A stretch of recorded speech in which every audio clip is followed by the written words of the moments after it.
نستعينه ونستغفره ونعوذ بالله من شرور أنفسنا ومن سيئات أعمالنا من يهده الله فلا مضل له ومن يضلل فلا هادي له وأشهد أن لا إله إلا الله وحده لا شريك له وأشهد أن محمدا عبده ورسوله أما بعد أعوذ بالله السميع العليم من الشيطان الرجيم بسم الله الرحمن الرحيم يا أيها الذين آمنوا اتقوا الله حق تقاته ولا تموتن إلا وأنتم مسلمون يا أيها الناس اتقوا ربكم الذي خلقكم من نفس واحدة وخلق منها زوجها وبث منهما رجالا كثيرا والنساء واتقوا الله الذي تساءلون به والأرحام إن الله كان عليكم رقيبا يا أيها الذين آمنوا اتقوا الله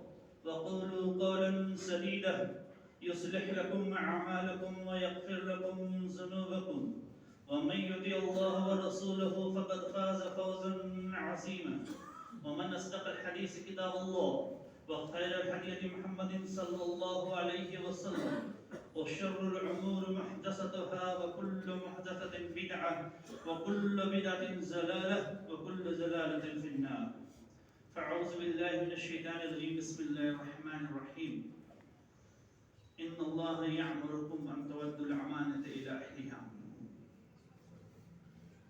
ہر قسم کی تعریفیں بڑائی کبریائی حمد و ثنا اس خالق کائنات مالک ارض و سما کے لیے لائق اور زیبا ہے جس اللہ رب العالمین نے ہم تمام انسانوں کو پیدا کیا اور ہر طرح کے درود و سلام ہو ہمارے آخری نبی حضرت محمد مصطفیٰ صلی اللہ علیہ وسلم. معزز سامعین اکرام، ہمارے آخری نبی حضرت محمد صلی اللہ علیہ وسلم کو قریش میں تمام صفات ہونے کے باوجود بھی وَلَقَّبَ قُرَيْشٌ بِأَمِينٍ کہ قریش نے انہیں ملقب کیا امین کے لقب سے وصادق اور سچے کے لقب سے، در حالانکہ وہ لوگ ان کی دعوت کا بھی انکار کرتے تھے، ان کے نام سے بھی انہیں نفرت تھی. وہ محمد کے بجائے مذمم کہتے تھے.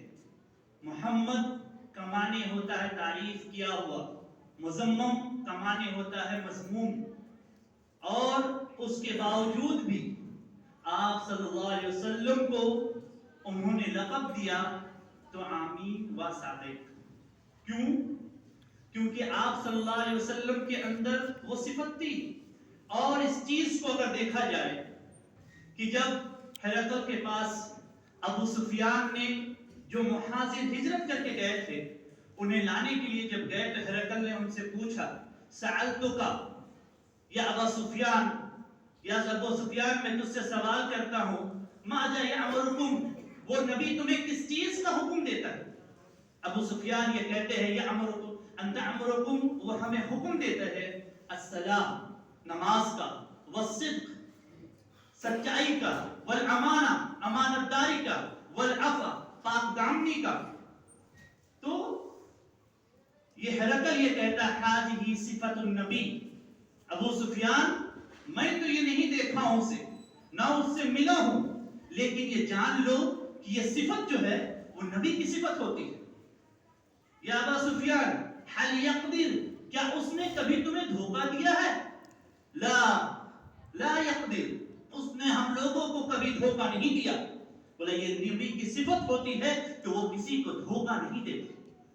اور یہ تمام صفات کے بعد اللہ کے رسول صلی اللہ علیہ وسلم کے بارے میں ہرقل نے کہا کہ وہ سچے نبی ہے، کیونکہ یہ اوصاف جو ہوتے ہیں وہ نبی کے اندر ہوتے ہیں. اور اس کے بعد ہم اور آپ آج اللہ کے رسول صلی اللہ علیہ وسلم کی یہ بڑی صفت جسے امین کے لقب سے ملقب کیا گیا ان کے تعلق سے آج ہم جانیں گے کہ امانت کسے کہتے ہیں، امانت کی کون کون سی قسمیں ہیں، امانت کی فضیلت کیا ہے اور امانت میں خیانت کرنے والوں کو گناہ کیا ہے؟ یہ اتنی عظیم صفت آج امت اس سے محروم ہے۔ ہم اس چیز کی طرف دیکھتے ہیں کہ آمنا یا امنوں کے مطلب ہوتا ہے امانت دار، وہ شخص جو معتبر علیہ ہے، وہ شخص جس پہ اعتماد کیا جائے، وہ شخص جس کو دیکھ کر ایک اطمینان اور سکون ہو، ایسا شخص امین ہوتا ہے جسے امانت دار کہا جا سکتا ہے۔ اور اسی نے شریعت نے ان کے کچھ قسمیں بیان کی ہے۔ ان قسموں کے تعلق سے ہم دیکھیں کہ اللہ رب العالمین پہلی قسم جو ہے وہ امانت کی ہے، فرائض جو ہے وہ امانت ہے۔ ان اللہ یامرکم ان تؤدوا الامانۃ الی اہلھا، کہ اللہ کی یہ آیت کہ اللہ رب العالمین یہ حکم دے رہا ہے تمہیں کہ تم اللہ کی یا کہ اس کی امانت کو اس کے اہل تک پہنچا دو۔ یا ایھا الذین آمنوا لا تخونوا اللہ ورسولہ ولا تخونوا اماناتکم وانتم تعلمون۔ اللہ یہ کہہ رہا ہے کہ اے ایمان والو، تم اللہ اور اس کے رسول کے ساتھ خیانت مت کرنا، ولا تخونوا اماناتکم، اور اپنی امانتوں کے ساتھ خیانت نہ کرنا۔ یہ نماز، روزہ، حج، زکوٰۃ یہ امانت ہے۔ کل قیامت کے دن اس کے بارے میں ہم سے پوچھ ہوگی۔ کیوں؟ کیونکہ سب سے بڑا خائن دنیا میں کون ہے؟ مشرک۔ سب سے بڑا خائن کون ہے؟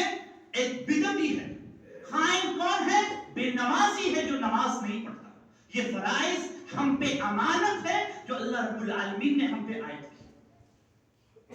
لا تخونوا اماناتکم، اپنی امانتوں میں خیانت مت کرنا، وانتم تعلمون، تم جان رہے ہو۔ تم نے جب گواہی دے دی تو تم اس چیز پہ اقرار کر بیٹھے ہو کہ ہم اللہ اور اس کے رسول کے ہر حکموں کو مانیں گے۔ آج یہ نمازی جو آج جمعے میں حاضر ہے، 5 وقت کے وقت میں کہاں ہے؟ کیا یہ بھول گئے کہ اللہ رب العالمین کے ان ضمانتوں میں ہم خیانت کر رہے ہیں؟ کیا اللہ رب العالمین پھر ہم سے نہیں پوچھے گا؟ ضرور پوچھے گا۔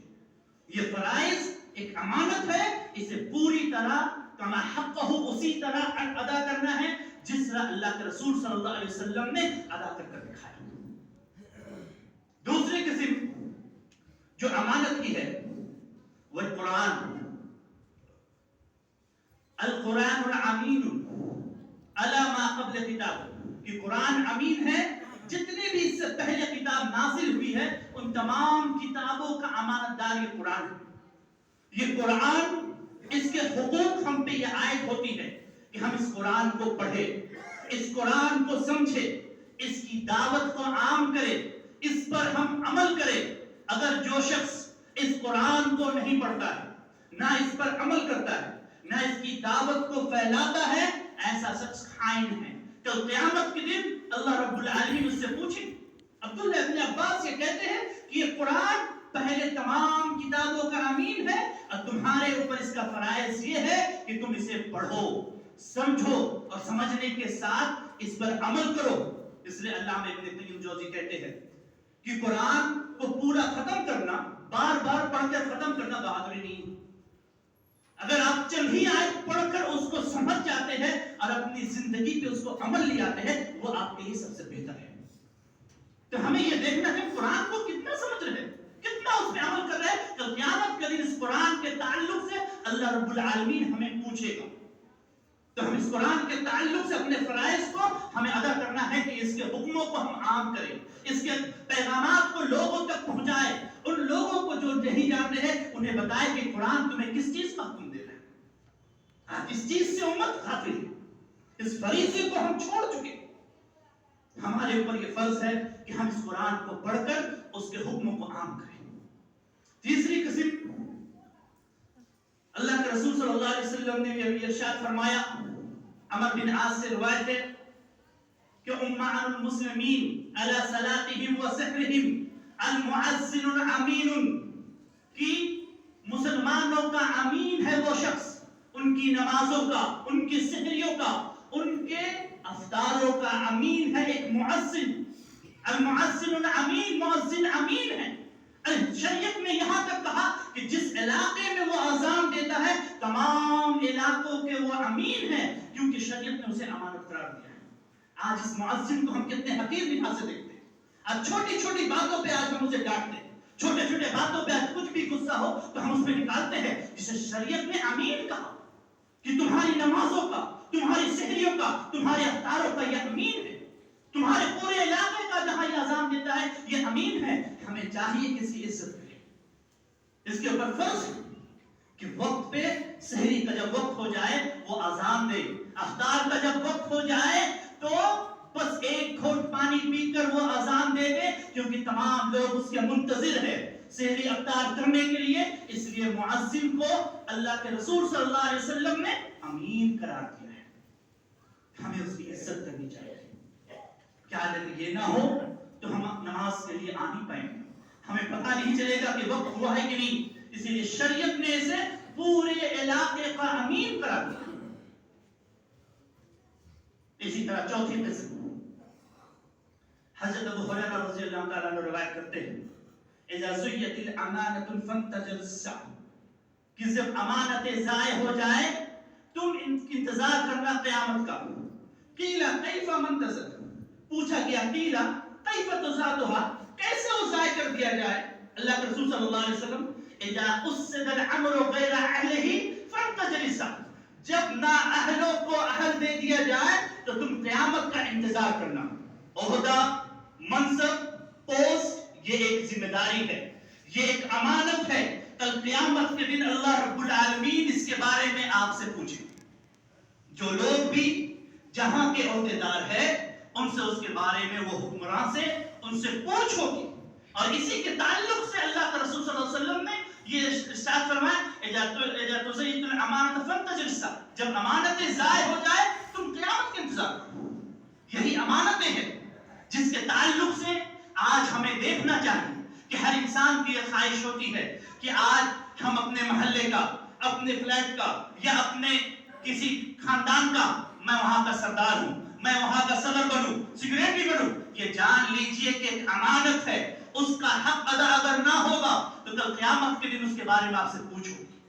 کیا اللہ کے رسول صلی اللہ علیہ وسلم، حضرت ابو بکر صدیق کا وہ عمل دیکھیے کہ حضرت ابو بکر صدیق اور اللہ کے رسول صلی اللہ علیہ وسلم کیا کرتے تھے کہ رات عشاء کے بعد بات کرنا منع ہے، لیکن اللہ کے رسول صلی اللہ علیہ وسلم حضرت ابو بکر صدیق کے ساتھ گھنٹوں کھڑے ہو کر یہ بات کرتے تھے کہ آج امت کس طرف جا رہی ہے، امت کو کس طرف لے جانا ہے، امت کو کس طرح دین کی دعوت پہنچانا ہے، کس طرح امت کو صحیح راستے پہ لانا ہے، نماز کیسے امت پڑھے، کیسے لوگ مسجدوں میں آئے، جماعت کے ساتھ ادا کرے۔ یہ گھنٹوں اللہ کے رسول کھڑے ہو کر یہ اس چیز کی بات کرتے تھے حضرت ابو بکر صدیق سے۔ حضرت عمر فاروق کا عمل دیکھیے کہ حضرت عمر فاروق رضی اللہ تعالیٰ عنہ جب اپنے کمانڈروں کو، اپنے مجلس شورا کے ممبروں کو جمع کرتے تو سب سے پہلے یہ پوچھتے ان اہم امور عندی الصلاۃ، کہ ہمارے نزدیک سب سے اہم چیز کی ذمہ داری یہ ہے کہ نماز۔ کیا تم جہاں پہ گورنر ہو، تم جہاں پہ رہتے ہو وہاں کے لوگ نماز پڑھتے ہیں کہ نہیں، مسجدیں آباد ہوتی ہے کہ نہیں؟ حضرت عمر فاروق کا یہ پوچھنا اس بات کی دلالت کرتی ہے کہ کل قیامت کے دن یہ عہدہ، یہ منصب اس سے پوچھ ہوگی کہ آپ کو جو بنایا گیا آپ نے امت کے لیے کیا کیا، کیا آپ نے لوگوں کے لیے، مردوں کے لیے، عورتوں کے لیے، بچوں کے لیے کیا حق ادا کیا، کیونکہ ذمہ داری ہے۔ کیوں حضرت عمر فاروق کے اس قول کو علامہ ابن قیم جوزی اپنی کتاب میں ذکر کرتے ہیں کہ حضرت عمر فاروق یہ کہتے تھے کہ ملک شام میں اگر ایک کتا بھی پیاس سے مر جائے کل قیامت کے دن اللہ رب العالمین ہم سے پوچھے گی۔ یہ الفاظ ان کی زبان سے نکلے کیسے؟ کیونکہ یہ الفاظ اس وقت ادا ہوئی جب اس کا ذمہ داری کا احساس تھا کہ مجھے جو منصب دیا گیا ہے کل قیامت کے دن اللہ رب العالمین ہم سے پوچھے گی۔ یہ بہت بڑا عہدہ، یہ منصب، یہ کل قیامت کے دن پوچھ ہوگی ہر ایک سے جو اس کے ذمہ دار ہے۔ جس کے پورا حق ادا کرنا یہ امانت ہے، اسے ہمیں پوری طرح سے ادا کرنا ہوگا۔ اسی طرح پانچویں امانت، اذا حدث رجل والتفع علیہ، کہ جب کوئی شخص کسی سے بات کر رہا ہو اور بات کرنے کے دوران وہ ادھر ادھر اگر دیکھ رہا ہے تو یہ بات اس کی امانت ہے، یہ بات اس کی امانت ہے۔ اس بات کی دلیل ہے کہ میں جو آپ سے بات کر رہا ہوں، آپ کو جو بتا رہا ہوں، آپ کسی اور کو نہ بتائیں۔ اللہ کے رسول نے کہا حدث الرجل یرتفع علیہ، جب کوئی شخص بات کرے تو وہ امانت ہے، کل قیامت کے دن اس کے بارے میں پوچھ ہوگی۔ اگر اس نے منع کیا یا کہا کہ کسی کو نہیں بتانا، اگر تم بتاتے ہو تو کل قیامت کے دن اس کے بارے میں پوچھ ہوگی۔ اس کے تعلق سے آج ہمارے معاشرہ دیکھیے کہ کہاں جا رہے ہیں۔ جن چیزوں کو ہم دھیان رکھیں، اس کے بارے میں سوچیں کہ شریعت میں کن کن چیزوں کو امانت کہی ہے۔ ہم نے امانت سمجھا ہے پیسے کو، مال و دولت کو، یا کوئی چیز ہمیں رکھنے کے لیے دیا جائے وہ صرف وہی امانت ہے۔ امانت کی اور کیا کیا قسم بھی آپ کے سامنے آ رہی ہے۔ ہر انسان اپنے گریبان میں جھانک کر دیکھ لے، کہیں ایسا تو نہیں کہ جانے انجانے میں ہم بہت سارے امانتوں کے ساتھ خیانت کر رہے ہیں، اب قیامت کے دن ہم گناہگاروں کے کٹگرے میں کھڑے ہوں۔ تو اللہ کے رسول صلی اللہ علیہ وسلم کی حدیث کہ تم بات جب کوئی شخص کر رہا ہے یا کہہ رہا ہے کہ کسی سے مت کہنا، یہ امانت ہے، اس کا خیال کرنا ہمیں لازم ہے۔ چھٹی امانت، عورت بھی امانت ہے۔ اِنَّا آخُذَكُمْ بِأَمَانَاتِكُمْ، اللہ کے رسول صلی اللہ علیہ وسلم نے ارشاد فرمایا بے شک تم نے عورت کو لیا ہے امانت کے تحت، اللہ کے کلمے کے تحت، اس کا حق ادا کرنا۔ حق کیا ہے؟ تم چاہے تھوڑے دین مہر یا زیادہ دین مہر کے ساتھ تم نے نکاح کی، اور نکاح کرنے کے بعد اگر تم اس پہ ظلم کرتے ہو، اسے مارتے ہو، اسے ستاتے ہو، تو جان لو کہ کل تم بدکاروں کے صف میں کھڑے ہوں گے اللہ کے سامنے، کیونکہ تم نے جس حق کے ساتھ عورت کو لیا یہ عورت امانت تھی، تم نے اس کا حق ادا نہیں کیا، کل قیامت کے دن اللہ رب العالمین تم سے اس کے بارے میں پوچھو۔ اور یہی نہیں، آج ہمارے نوجوانوں کے اندر ایک چیز عام ہو چکی ہے کہ آج اگر ایک شوہر اپنے بیوی کے پاس آتا ہے یا بیوی اپنے شوہر کے پاس، شوہر اپنے دوستوں سے اپنی بیوی کے انٹرنل معاملے کو لوگوں کے سامنے بیان کرتا ہے، ایسا شخص کل فاسقوں کی صف میں کھڑا ہوگا، کیونکہ اس کا یہ حق تھا کہ اپنی بیوی کے راز کو راز رکھے، اپنے دوستوں کے سامنے بیان نہ کرے۔ آج ہمارے معاشرے میں نوجوانوں کا یہ حال ہے کہ آج دوستوں کے سامنے کھل کر ان باتوں کو بیان کرتے ہیں۔ کیا ہماری بیوی کے ساتھ ایسا مسئلہ ہے؟ یہ مسئلہ جو ہے اگر ہم اپنے گھر والوں کے ساتھ بھی اگر اس کے انٹرنل معاملوں کو اگر ہم بیان کرتے ہیں تو ہم اس میں امانت میں خیانت کر رہے ہیں، کہ ہم سب کے بارے میں پوچھو گے۔ ہم جان لیں، یہ مت سوچیں کہ آپ کی بیوی ایک امانت ہے جو اللہ کے کلمے کے ذریعے آپ نے اسے لیا ہے، کل قیامت کے دن اس کے بارے میں آپ سے پوچھو گے۔ اسی طرح اللہ کے رسول صلی اللہ علیہ وسلم نے ایک اور امانت بیان کی ہے، المجالس فی الامانہ الا ثلاثہ، مجلسیں بھی امانت ہے سوائے 3 مجلس کے۔ ایسی مجلس جس میں کوئی بات ہو رہی ہے، گفتگو ہو رہی ہے، وہ امانت ہے کہ اسے دوسروں تک نہ پہنچائے اگر آپ کو پہنچانے کا حکم نہ دیا گیا۔ الا الثلاث، مگر 3 مجلسوں کے۔ ایسی مجلس جس میں کسی مسلمان کو ناحق قتل کرنے کی مجلسیں قائم کی گئی ہو، ایسی مجلس جس میں مسلمان کو قتل کرنا ہو یا مسلمان کو مارنا ہو، یہ مجلس امانت نہیں ہے۔ مسلمان کی جان بچانا ہمیں ضروری ہے، ہم اس شخص کو جان بچائیں۔ اسی طرح اللہ کے رسول صلی اللہ علیہ وسلم نے فرمایا عزت بھی ایک امانت ہے۔ اگر ایسی مجلس جس میں مومنوں کی عزت کو تار تار کرنے کے لیے، کسی کی عزت کو نیلام کرنے کی ایسی مجلس اگر قائم ہو تو وہ مجلس امانت نہیں ہے، کل اس کے بارے میں آپ سے پوچھو۔ وہ آپ جا کر اسے بتائیے کہ آپ کے ساتھ ایسا ہونے والا ہے، یا ایسی مجلس، تیسری مجلس جس میں کسی مسلمان کی مال کو ہڑپنے کی یا اسے غصب کرنے کی اس مجلس میں بات ہو رہی ہو تو وہ مجلس امانت نہیں ہے۔ المجالس فی الامانہ، مجلسیں امانت ہے سوائے 3 مجلسوں کے۔ کسی کا خون، کسی کی عزت، کسی کی مال، یہ امانت ہے۔ مسلمان کبھی اس پہ سگنیچر نہیں کرے گا، کبھی اس پہ گواہی نہیں دے گا کہ کسی مومن کا مال لٹ جائے، کسی کی عزت برباد ہو جائے، کسی کا ناحق خون بہا جائے، مومن اس پہ سگنیچر نہیں کرے گا۔ اگر ایسی مجلسوں میں آپ شامل ہوتے ہیں تو آپ کے اوپر یہ فرض ہے کہ ایسے انسان کو آپ بچائیں۔ یہ اس کے ساتھ اگر دیکھا جائے المشارۃ فی الامانہ، مشورے بھی امانت ہے۔ اللہ کے رسول صلی اللہ علیہ وسلم نے کہا کہ مشورے بھی امانت ہے، اور یہ مشورے کے تعلق سے آج ہمارا منہج کیا ہے، صحابہ کا طریقہ کیا ہے، ہمیں پتہ نہیں۔ کسی کو مشورہ دیتے تھے تو دینے سے پہلے اللہ سے یہ دعا کرتے تھے، یا دینے کے بعد اللہ سے یہ دعا کرتے، اے اللہ اگر یہ مشورہ اس کے لیے حق ہے، بہتر ہے، اے اللہ اس مشورے پہ اسے عمل کرنے کی توفیق دینا، یا اللہ اگر یہ مشورہ اس کے حق میں برا ہے تو اے اللہ اسے اس مشورے کو قبول کرنے کی صلاحیت اس سے چھین لینا، میرے مشورے پہ عمل نہ ہو، کیونکہ وہ جانتے تھے کہ مشورہ جو میں دے رہا ہوں تو قیامت کے دن مشورے کے بارے میں ہم سے پوچھو گے۔ آج ایسے کتنے ایسے مشورے ہیں جس مشورے کی وجہ سے آج کتنی بیٹیاں اپنے گھروں میں طلاق ہو کر بیٹھی ہوئی ہیں، کتنے لڑکوں کی زندگی آج برباد ہو گئی ہے، کتنے ایسے لوگ ہیں جو اپنے باپ کی ریٹائرمنٹ کے بعد غلط مشورے کی وجہ سے ایسے کاروبار کیے جن کے کاروبار ڈوب گئے ہیں، یا کتنے ایسے لوگ ہیں جن کے زمینیں آج پھنسے ہوئے ہیں دوسرے غلط مشورے کی وجہ سے۔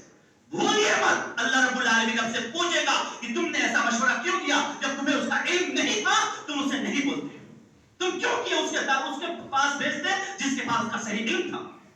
آج کتنی بچیاں گھروں پہ بیٹھی ہوئی ہیں، کتنے لڑکے جو اکلوتے بیٹے آج گھر پہ بیٹھے ان کی شادیاں ٹوٹ چکی ہے، آج غلط مشورے کی وجہ سے لڑکی اچھی نہیں ملی، لڑکا اچھا نہیں ملا، یا ایسے اس کے ماں کو ایسے کاروبار کے بارے میں سجیشن دیا گیا جو کاروبار وہ نہیں چلا سکتا تھا، وہ ڈوب گیا، کتنی ایسی زمینیں پڑی ہوئی پیسے جن کے برباد ہو چکے، یہ تمام کے بارے میں کل قیامت کے دن اللہ رب العالمین آپ سے پوچھیں گے، کیونکہ مشورے بھی امانت ہے۔ صحابہ کی طرز عمل پہ ہمیں کیا؟ آج تو ہم یہ کہتے ہیں مانو گے مشورہ تو ہم دیں گے، کیا یہی ہے امانت؟ یہ مانو گے تب دیں گے؟ ہرگز نہیں۔ ایک مومن کبھی اس چیز پہ کسی سے بیعت نہیں کرتی۔ اور اسی طرح المال فی الامانہ کہ مال بھی امانت ہے، یہ مال جو ہم دیکھتے ہیں یہ مال امانت ہے۔ کون سا مال؟ جو کسی کو ذمہ داری دی گئی، شوہر کے انتقال کے بعد اس کی مال کا ذمہ دار اس کی بیوی یا اس کا بیٹا اگر ہے تو اس کا یہ حق ہے کہ باقی اولاد پہ صحیح سے اس کا تقسیم ہو، اس کی بیٹیوں تک صحیح سے اس کا تقسیم ہو۔ آج کتنے ایسے لوگ ہیں جو اپنے بہنوں کے حق کو مار کے بیٹھے ہوئے، کیا اللہ رب العالمین آپ کو معاف کر دیں گے؟ کیا یہ نماز، یہ روزہ، یہ حج، زکات، بہنوں کے حقوق کو کھانے والے کو کیا اللہ رب العالمین معاف کر دیں گے؟ ہرگز نہیں۔ یہ دیکھ لیجیے شریعت میں کیا حکم دیا، کسی کا بھی حق جو ہے یہ مال امانت ہے۔ اگر ایسے بیٹے باپ کے مرنے کے بعد اگر بیٹا اس مال کا وارث ہے تو اسے چاہیے کہ اسے جلد سے جلد پورا ادا کر دے۔ عبداللہ ابن جبیر بن عوام کے بیٹے عبداللہ ابن جبیر باپ کے مرنے کے بعد 22 لاکھ درہم جو ان کے پاس دوسروں کی امانتیں رکھی ہوئی تھی، اتنی رقم کو باپ نے یہ حکم دے کر گیا بیٹے اس کو تم ادا کرنا ہو، اس کے بعد تم اپنے مال کو تقسیم کرنا ہو۔ عبداللہ ابن زبیر یہ کہتے ہیں کہ میں 4 سال تک ہر حج کے موقع پر یہ اعلان کرتا رہا کہ میرے باپ کے ذمہ اگر کسی کی کوئی امانت ہے تو آ کر لے لے، 22 لاکھ درہم جو اس نے چھوڑے تھے میں نے ہر ایک کو اس کا حق پہنچا دیا۔ یہ امانت ہے۔ کیا باپ کل اسے بیٹے کو ایسی بیوی کو نہیں پکڑیں گے کہ اگر کسی نے کسی کو ایک تھوڑا سا بھی زیادہ دیا کہ اگر اس کے حالات خراب ہے دے دیا جائے، ایسی بیوی کل قیامت کے دن خیانت خائن ہوگی، کل وہ شوہر اسے پکڑے گا، وہ باپ اپنے بیٹے کو پکڑے گا کہ ہم نے تمہیں اپنا مال دیا تھا، تم نے اس کو صحیح حق تک کیوں نہیں پہنچایا۔ یہ امانت ہے۔ ہم آج اس پہ کتنے غافل ہو چکے کہ ہم یہ نہیں جانتے کہ اللہ رب العالمین اس کے تعلق سے کل قیامت کے دن ہم سے پوچھیں گے ہم اس کے لیے کیا تیاری کی ہے۔ اور اسی چیز کو آج ہمیں دیکھنا ہوگا، سمجھنا ہوگا کہ ہر ایک چیز کو ہم کس طرح اپنے اوپر قائم کریں تاکہ اس کا پورا حق ادا کر سکیں۔ یہ حق جب تک ادا نہیں ہوگی ابھی اس کا نقصان آ رہا ہے کہ کیا کیا نقصان ہے، کیا فضیلت ہے، وہ ابھی آ رہی ہے۔ ابھی تو امانت کی قسمیں یہ ہے جو آپ کے سامنے بیان کی جا رہی ہے۔ ان امانتوں میں ہر شخص اپنے گربان میں جھانک کر دیکھ لے کہ وہ کس کے ساتھ کیا خیانت کرے۔ شبرم من الارض، اللہ کے رسول نے کہا کہ اگر کوئی ظلم و زیادتی سے کسی کے 1 بالش زمین اگر لیتا ہے، دنیا میں 1 بالش اگر زمین لیتا ہے، 7 زمین کا توق پہنا کر اس کے گلے میں لٹکا دیا جائے گا کل قیامت کے دن۔ آج بڑے بڑے حویلیاں، بڑے بڑے پلاٹ کو جو آج اپنے نام کر لیے ہیں ان کا کیا حشر ہوگا؟ وہ کیسے اس کا بوجھ اٹھا پائیں گے کل قیامت کے دن؟ کیا ہم اس کے بارے میں نہیں سوچ رہے؟ تو ان امانتوں کا ہم خیال کریں۔ اللہ اور اس کے رسول نے جو ہمیں بتایا، کیونکہ اللہ کے رسول صلی اللہ علیہ وسلم نے فرمایا کل قیامت کے دن ایسا امین جو امانت دار ہوگا، کل قیامت کے دن اللہ کے عرش کے قریب اللہ کے دائیں وہ شخص بیٹھا ہوا ہوگا جو بہتر عدل کرنے والا، انصاف کرنے والا شخص، امین شخص پیدا ہوا ہوگا. اور یہ بھی جان لیجیے کہ اللہ کے رسول صلی اللہ علیہ وسلم نے یہ بھی فرمایا یرفع هذه الامه بالنعمه والامانه، کہ میری امت سے سب سے پہلی نعمت جو اٹھا لی جائے گی وہ امانت ہے. لوگ یہ بات کریں گے کہ ایک اچھا بڑا شخص جو رات کو سوئے گا ٹھیک، یعنی پورے ایمان کے ساتھ، صبح جب اٹھے گا تو اس کی امانت اس کے دل سے ختم ہو چکی. لوگ یہ کہیں گے فلاں شخص، فلاں گاؤں میں ایک شخص رہتا تھا وہ امانت دار ہے. لوگ کہیں گے کیا وہ امین ہے، کیا امانت دار ہے. جب اس کے پاس جایا جائے گا پتا چلے گا اس کی امانت ختم ہو. کیونکہ اللہ کے رسول نے کیا فرمایا؟ لا ایمان لما لا امانت له. اس شخص کا ایمان ہی نہیں جس پہ امانت نہیں. یعنی جس کا ایمان جتنا مضبوط ہوگا وہ اپنا امین ہوگا. حضرت علی رضی اللہ تعالیٰ عنہ یہ کہتے ہیں آج لوگ یہ پوچھتے ہیں رزق کی چابیاں کیا ہے، رزق کی کنجیاں کیا ہے، آج ہمارے کاروبار میں برکت کیسے ہو. حضرت علی کہتے ہیں الامانہ مفتاح الرزق، کہ امانت جو ہے وہ رزق کی کنجیاں ہیں. جو جتنا امانت دار ہوگا اس کے کاروبار میں اتنی برکت ہوگی، اتنا برکت ہوگا. اللہ کے رسول صلی اللہ علیہ وسلم نے یہ فرمایا. تو آج اس چیز کو ہم دیکھ لیں کہ آج یہ امانت، یعنی کہ اللہ کے رسول نے جو فرما دیا کہ جس کے اندر ایمان نہیں اس کے اندر امانت نہیں، یعنی جس کے اندر امانت نہیں اس کا ایمان نہیں. اس تعلق سے ہمیں اس چیز پہ کوشش کرنا چاہیے کہ کہیں ایسا نہ نہیں کہ ہم اس چیز پہ پوری طرح سے ختم ہوتے چلے جا رہے ہیں. کیوں اللہ کے رسول صلی اللہ علیہ وسلم کے اس عملوں پہ ہم آج دھیان نہیں دے رہے کہ اللہ کے رسول نے جسے امانت کہا آج ہم اس چیز کو بھول گئے. اللہ کے رسول کہہ رہے کہ ایسے دھوکے کے ساتھ آئیں گے یاتیکم الناس زمان، کہ ایسے زمانے آنے والے ہیں کہ دھوکے کا سال ہوگا. صحابہ نے پوچھا یا رسول اللہ یہ دھوکے کا سال کیسے دھوکے کا ہوگا؟ بولا تم اگر تلاشو گے، سلسلہ صحیحہ کی روایت ہے کہ کائنات میں کوئی ایک شخص ایسا مل جائے جو امانت دار ہو، جس سے اپنی دل کی بات کرے. ایک شخص ایسا نہیں ملے گا، اور نہ ایک درہم ایسے ملے گی جو کہ حلال ہو. یہ دور آنے والا ہے، اس دور کی ہم فکر کریں. اس دور سے پہلے اللہ رب العالمین سے ہم دعا کر لے کہ اللہ ہماری امانتوں کو تو ہم سے ادا کروا دے. ہم اس کے قائل نہیں ہیں، اللہ ہم اس کا مصداق نہیں ہے. اس کے بارے میں اللہ رب العالمین سے ہم مانگ لے، دعا مانگے، تب جا کر یہ امانتیں ہم سے ادا ہوگی. اسی کے ساتھ ساتھ اگر ہم دیکھا جائے اللہ کے رسول صلی اللہ علیہ وسلم نے یہ بھی ارشاد فرمایا کہ جو شخص امین امانت دار ہوتا ہے، جو انسان، اللہ رب العالمین کی رحمتیں اس کے ساتھ ہوتی ہیں. تو آج یہ رحمتیں ہمارے اندر کیوں ختم ہو گئی؟ کیونکہ ہمارے دلوں سے آج امانتیں ختم ہو گئی ہے. ان امانتوں کے تعلق سے کل قیامت کے دن اللہ رب العالمین ہم سے پوچھیں گے اس کے لیے ہم نے کیا تیاری کی ہے. آج کوئی تیاری نہیں.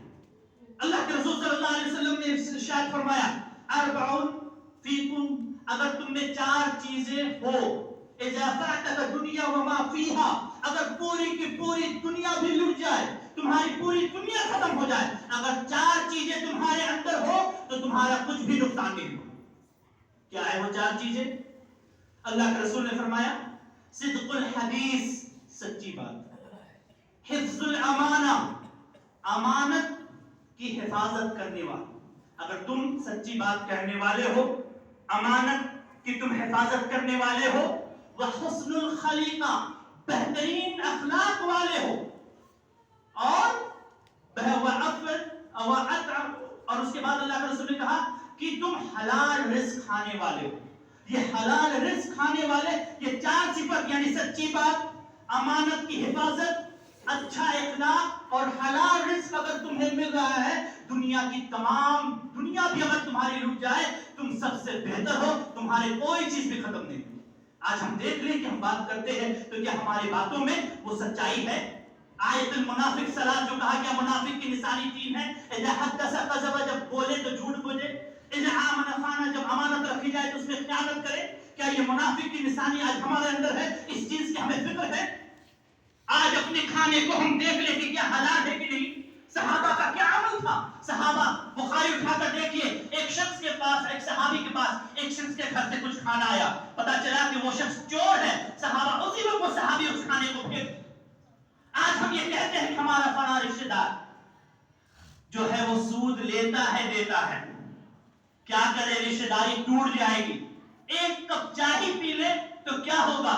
اللہ رب العالمین کل قیامت کے دن آپ کو حوض کوثر پلائے. وہ ایک کپ چائے صحابہ کا یہ عمل تھا کہ وہ حرام کا پتہ چلتا تھا اسے پھینک دیتے تھے. آج ہم اپنے رشتہ داروں کے ایسی دعوت کو قبول کرتے ہیں جسے جانتے کہ وہ سود دیتا ہے, تو کل قیامت کے دن کیا ہمارے جسم کے اندر جب حلال رتبہ نہیں ہوگا ہم کیا جواب دیں گے؟ کیا ہمارا حشر ہوگا؟ اس کے بارے میں ہم نے سوچا کہ اللہ کے رسول صلی اللہ علیہ وسلم صحابہ کس طرح حلال رزق کھانے کی کوشش کرتے تھے؟ آج حلال کی ہماری فکر نہیں. حضرت ابوبکر صدیق سے پہلے خطبے میں بتایا حلال رزق کے تعلق سے تو اس نے اپنے غلام کا جب ایک لقمہ کھا لیا تو کہہ کر پورا کا پورا نکال دیا, اور اس نے کہا کہ اگر یہ نہیں نکلتا اور اسے نکالتے نکالتے میری جان بھی چلی جاتی تو مجھے اس کی پرواہ نہیں, کیونکہ حرام کا ایک لقمہ میرے جسم کے اندر ہو یہ میں کیسے برداشت کروں. آج ہم نے اپنے کھانوں کو پاک نہیں کیا جس کے سبب سے آج ہماری عبادتوں کی لذت ختم ہو گئی. اگر چاہتے ہیں عبادتوں میں لذت, اپنے رزق کو حلال کریں. یہ اللہ کے رسول صلی اللہ علیہ وسلم کی یہ حدیثیں ہمیں یہ بتاتی ہے کہ ہم کون سا ایسا عمل کریں جس کے تعلق سے ہم اپنے اعمال کو بہتر کر سکیں. اسی کے تعلق سے اگر دیکھا جائے اللہ کے رسول صلی اللہ علیہ وسلم نے یہ ارشاد فرمایا کہ کل قرب قیامت کے دن جو دھوکے کے سال کے ساتھ یہ بھی ہوگا وَعَيَنْتَقُلْ رویزہ کہیں گے. صحابہ نے پوچھا یا اللہ کے رسول صلی اللہ علیہ وسلم یہ رویزہ کیا ہے؟ کون کہے گا؟ بولا کہ ایسا شخص تمہارا حکمراں ہوگا جس کو جو سب سے ذلیل گرا ہوا انسان ہوگا. آج ہمارے ملک کے حالات دیکھ لیں جو ہمیں آج ایسی ایسی باتوں کو بتا رہا جسے خود جو پتا نہیں ہے. یہ ہمارے عملوں کا نتیجہ ہے کہ اللہ رب العالمین ایسے حکمراں ہم تک مسلط کر دیے. آج اس کے تعلق سے ہم بھول چکے کہ کل قیامت کے دن اللہ کے پاس ہمیں کیا جواب دینا ہوگا. اپنے عملوں کو جب تک ہم بہتر نہ کریں گے ہم کامیاب نہیں ہو سکیں گے. اسی لیے اللہ کے رسول صلی اللہ علیہ وسلم نے یہ بھی ارشاد فرمایا کہ اگر کسی شخص کو کسی دکان کا یا کسی چیز کا امانت بنایا یعنی امین بنایا جائے کسی مال کا, کہ جو شخص اگر کہیں پہ کام کرتا ہو ملازم ہے اور مالک اگر اپنے گھر جاتا ہے کھانا کھانے یا اپنے شہر سے باہر جاتا ہے اور وہ شخص وہ خاتم الانبیاء اللہ کے رسول نے کہا کہ اگر اس نے ایک سوئی بھی خیانت کی کل قیامت کے دن وہ سوئی اسے لے کر وہ آئے گا. وہ شخص ایک سوئی.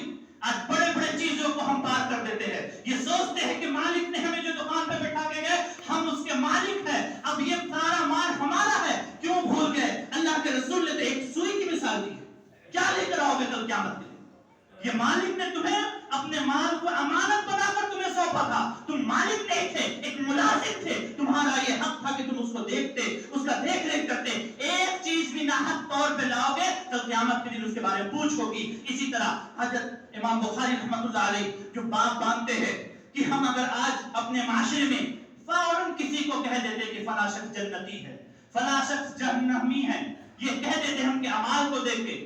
امام بخاری کہتے باب ما لا یقول فلان شہید, کہ تم کسی کو شہید نہ کہو. ایک شخص سے ترکیہ کی روایت ہے, امام بخاری کہتے ہیں کہ ایک شخص میدان کار میں جہاد میں لڑتا ہوا شہید ہو گیا. صحابہ کہے ہوا پھر شہید, یہ شہید ہے, ہوا پھر جنہ, یہ جنت میں ہوگا. اللہ کے رسول نے کہا ہوا پھر شہید, کیا تم کہہ رہے ہو کہ شہید ہے؟ یہ جہنمی ہے, ہوا پھر نار, یہ جہنم میں ہے. صحابہ نے کہا اللہ کے رسول یہ کیا کہے؟ اس نے 2 درہم کی ایک چادر جو بیت المال سے بغیر بانٹے ہوئے سے بیت المال سے 2 درہم کی چادر اس نے رکھ دی. میں یہ دیکھ رہا ہوں کہ کل قیامت کے دن یہ شخص وہ چادر آگ کا لپٹا ہوا اس پہ وہ شخص وہ چادر ہے جو ایک چادر 2 درہم کا جو چوری کرنے کے سبب میں اللہ کے رسول نے کہا کہ وہ چادر اس سے لپٹی ہوئی ہے. کل قیامت کے دن میں اسے دیکھ رہا ہوں پر لپٹی ہوئی ہے. ایک دوسری جو مسند احمد کی ہے, اللہ کے رسول صلی اللہ علیہ وسلم نے فرمایا کہ اپنے معاملات کو درست کرو, کل قیامت کے دن ایسا نہ ہو کہ تمہارے گردن بکری ہو, اونٹ ہو, تم میں میاں رہی ہو, چلا رہی ہو, تم نے امانت میں خیانت کی ہو, یا ایسے مال تم سے چمٹے ہوئے ہو جو غلط طریقے سے تم نے امانت میں خیانت کر لیا. ہر ایک چیز کے ساتھ کل قیامت کے دن تمہیں حاضر ہونا. تم نے جس چیز میں بھی خیانت کی, خیانت چوری کرنا جو ہم کسی سے چوری کرتے ہیں یا بغیر بتائے ہوئے اس چیز کو ہم لے لیتے ہیں, کل قیامت کی ان تمام چیزوں کے ساتھ اللہ کے پاس حاضر ہونا ہوگا. بخاری اور مسلم کی روایت ہے, اللہ کے رسول صلی اللہ علیہ وسلم نے ارشاد فرمایا کہ کل قیامت کے دن تم کیسے بچو گے؟ پل صراط میں دائیں جانب امانت ہوگی اور بائیں جانب جو ہے رشتہ داری ہوگی. جو شخص بھی امانت میں خیانت کرتا ہوگا پل صراط پہ جیسے ہی چلے گا امانت اسے پکڑ کر گھسیٹ کر اسے کاٹ کر جہنم میں ڈال دے گی۔ ایک طرف رشتہ داری کھڑی ہوگی، جو رشتہ داروں کو توڑتا ہے، رشتے کو توڑتا ہے، ایسا شخص کو بھی گھسیٹ کر رشتہ داری اپنے ساتھ جہنم میں اس کو جہنم میں گرا دے گی۔ یہ وہ عمل ہے کہ جب پل صراط کے دائیں جانب امانت ہے اور بائیں جانب رشتہ داری ہے، آج ہمارا معاشرہ اس سے کتنا خالی ہے، اس چیز کو دیکھ لیجئے، کل قیامت کے بعد ہم کیا اللہ کے پاس جواب دیں؟ یہ امانتوں میں خیانت کرنا کیا ہم بچ پائیں گے؟ کون سا ایسا عمل کہ آج ہمارے ساتھ جو خیانت ہوئی اس کے تعلق سے ہم اللہ کے سامنے کیا جواب دیں گے؟ کیا جواب ہوگا ہمارا؟ آج جو بڑے بڑے بلڈنگ بنانے میں ہم خوش ہوتے ہیں، یہ بہت طاقتور ہم سمجھتے ہیں اپنے آپ کو۔ ایک مثال بتا کر بس اپنی بات کو میں ختم کروں گا۔ عبد الرحمن بن عوف یہ سب سے زیادہ مالدار صحابی تھے، سب سے زیادہ ان کے پاس پیسہ تھا، جس عشرہ مبشرہ بالجنہ ان 10 صحابہ میں تھے جن کو اللہ کے رسول نے دنیا میں جنت کی بشارت دی، اور دنیا میں جنت کی بشارت دی اس شخص کو، اور ان کا یہ عمل کہ وہ اس کے ساتھ کہ وہ عشرہ مبشرہ میں سے جنت کی بشارت ہے، جس کے تعلق سے اللہ کے رسول نے خالد بن ولید جو سیف اللہ کے لقب سے ملقب تھے انہیں یہ کہا لا تسبوا اصحابی۔ ایک مرتبہ خالد بن ولید اور عبد الرحمن بن عوف کے بیچ میں کچھ لڑائی ہو گئی، کچھ ایسی بات ہو گئی جو خالد بن ولید نے کچھ ایسا لفظ کہہ دیا، اللہ کے رسول نے کہا لا تسبوا اصحابی، میرے صحابہ کو تم برا مت کہو کیونکہ یہ مہاجر ہے، یہ سابقون اولون میں سے ہے، ان کو تم برا مت کہو۔ جب ایک صحابی کو ایک صحابی کے مقابلے میں اللہ کے رسول نے کہا کہ خالد بن ولید اگر تم احد پہاڑ کے برابر بھی سونا خرچ کرو گے، یہ عبد الرحمن بن عوف ایک مٹھی جو بھی خرچ کریں گے تو تم اس کے اجر و ثواب کو نہیں پہنچ سکتے، ہم خالد بن ولید کے پیر پہ دھول بھی نہیں سکتے۔ عبد الرحمن تو بہت دور کی بات ہے، عبد الرحمن بن عوف جس کے تعلق سے اللہ کے رسول نے کہا عبد الرحمن بن عوف کل قیامت کے دن تم سب سے لاسٹ میں ہم سے ملو گے۔ صحابہ نے کہا کہ اللہ کے رسول کیوں؟ کیونکہ اس اپنے مال جتنا بھی مال تھا اس مال کا جب تک وہ حساب نہیں دیں گے اللہ کے سامنے سے ہٹیں گے نہیں۔ آج ہم جو اپنی پراپرٹی کو بنا رہے ہیں کل قیامت کے دن اللہ کے پاس ہم کیا حساب دیں گے؟ اللہ ایک ایک روپے کے بارے میں ہم سے پوچھے گا کہ کہاں سے کمایا، کہاں خرچ کیا۔ تمہارے اس تعلق سے آج ہمارا یہ ایمان ہونا چاہیے، دیکھنا چاہیے جس صحابی کو جنت کی بشارت ہے وہ کئی سال کے بعد جنت آتے ہیں، صحابہ دیکھ کر تعجب کرتے ہیں کہ تم اتنے سال بعد کیسے آئے؟ تو وہ کہتے ہیں کہ ہم اپنے مال کا حساب دیتے ہیں۔ ہم کیا دیں گے جو آج دوسروں کو غصب کیے ہوئے، دوسروں کو پیسے لے کر ہم کھا کر بیٹھے ہوئے، قرض لے کر بیٹھے ہوئے۔ اللہ کے رسول نے یہ ارشاد فرمایا، وہ بخاری کے روایات کے سامنے بیان کی کہ جو شخص میدان کار میں جہاد میں شہادت کا درجہ پاتا ہے پہلا قطرہ گرنے کے ساتھ اس کے تمام گناہ معاف ہو جاتے ہیں الا الامانہ، مگر امانت کے سوا۔ اگر وہ امانت میں خیانت کیا ہوگا اس شخص کو معافی نہیں ہے۔ ایک دوسری روایت میں ہے الا الدین، یا پھر قرض۔ قرض اور امانت ایسی چیز ہے کہ شہید کو بھی مغفرت نہیں کر سکتی۔ ہمارا آپ تو بہت دور کی بات، اپنا پیسہ تو ہمارے جیب سے نکلتا نہیں، اپنی جان دینا تو بہت دور کی بات۔ جب ایک شہید کو یہ مقام و مرتبہ اللہ کے رسول نے کہ اگر تمہارے جن میں امانت میں خیانت ہے، تم اگر قرض لیے ہو، دین ہے تمہارے اوپر، تو تمہاری بخشش نہیں ہوگی، تم جنت میں داخل نہیں ہوگے۔ ہم کون سے مل لے کے جائیں گے؟ یہ ٹوٹے پھوٹے عملوں کے ذریعے سے ہم چاہ رہے کہ جنت مل جائے۔ آج ہم دوسروں کو زمینوں کو، دوسرے کے مالوں کو، دوسرے کے پیسے کو قرض لے کر آج کھا کر بیٹھ کر اپنے کاروبار چلا رہے ہیں، سوچ رہے ہیں ہم بہت اچھے ہیں، بہت نیک کار ہیں، یہ ہمارا حج عمرہ زکات ہمیں بچا لے گا۔ ہرگز نہیں بچائیں گے یہ سب چیز جب تک اس کا آپ ادا نہ کرتے۔ ان تمام چیزوں کے ساتھ ہم اپنے گریبان میں جھانک کر دیکھیں، یہ آنکھ جب تک کھلی ہوئی ہے اس سے پہلے اپنی امانتوں کو، اپنے قرض کو ادا کر دو، نہیں تو کل قیامت کے دن یہ نیکیاں جو حقوق اللہ ہے وہ رکھی رہ جائے گی، آپ کے اس کے بارے میں پوچھ نہیں ہوگی۔ آخر میں اللہ رب العالمین سے دعا ہے کہ اللہ رب العالمین ہم تمام لوگوں کے اللہ تو امانتوں کو صحیح طریقے سے ادا کرنے کی توفیق عطا فرما۔ اے اللہ جن امانتوں میں خیانت ہو گئی اللہ اس کا حق تو ہم سے ادا کر دے اللہ۔ اے اللہ ہم تمام مسلمانوں کو صراط مستقیم پہ چلنے کی توفیق عطا فرما اللہ۔ اے اللہ ہمارے گناہوں کو بخش دے اللہ۔ اے اللہ جہاں کہیں بھی مسلمانوں پہ ظلم ستم ہو رہے غیبی طور پر ان کی مدد فرما اللہ۔ اے اللہ ہم میں سے جو بیمار ہے اے اللہ اسے صحت عاملہ عاجلہ عطا فرما اللہ۔ اے اللہ جو فوت ہو چکے اللہ ان کے قبروں کو نور سے بھر دے اللہ۔ اے اللہ ان کی مغفرت فرما اللہ۔ اے اللہ ہم تمام گناہگاروں کے گناہوں کو بخش دے اللہ۔ اے اللہ جن کے بچے اور بچیاں شادی کے لائق ہو گئے اللہ بہتر سے بہتر جوڑا عطا فرما اللہ۔ اے اللہ جن کی شادیاں ہو گئی اللہ ان کی ڈولیوں کو اللہ اولاد سے بھر دے اللہ، صاحب اولاد بنا اللہ۔ اے اللہ جن کے اولاد ہو گئے اللہ اسے نیک اور صالح بنا اللہ، اے اللہ ہم تمام لوگوں کو صراط مستقیم پہ چلنے کی توفیق عطا فرما، اے اللہ ہمارے ہر گناہوں کو بخش دے اللہ، اے اللہ جن کو کاروبار نہیں چل رہے ان کے کاروبار میں برکت عطا فرما اللہ، اے اللہ اس کے رزق میں برکت عطا فرما اللہ، اے اللہ ہم تمام مسلمانوں کو حلال رزق کھانے کی توفیق عطا فرما اللہ، آمین، وآخر دعوانا الحمدللہ رب العالمین۔